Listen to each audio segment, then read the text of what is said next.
নমস্কার বন্ধুরা, চলে এসেছি এই বর্ষার জলে ভিজতে ভিজতে আপনাদেরকে একটি গাছ দেখাতে। দেখুন বন্ধুরা, এটি হলো অ্যাডেনিয়াম গাছ। অ্যাডেনিয়াম গাছ আছে কিন্তু এই খোলা আকাশের নিচে, আর একটু ঝিরঝির করে বৃষ্টিও হচ্ছে। আপনারা ভাবেন যে অ্যাডেনিয়াম গাছকে সবসময় বর্ষাকালে শেডের তলায় রাখতে হয়। আমার গাছ তো দিব্যি খোলা আকাশের তলায় আছে। দেখুন, একটুকুনও কিন্তু জল দাঁড়ায়নি।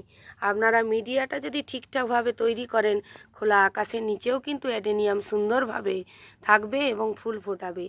এখানে আমি 60% বালি আর বাকি যে 40%-এর মধ্যে ভার্মি কম্পোস্ট, গোবর সার, শিংকুচি, হাড় গুঁড়া এই সকল মিশিয়ে যে জৈব সার, সেই জৈব সারটি মিশিয়ে আমি এর পটিং মিক্স তৈরি করেছিলাম।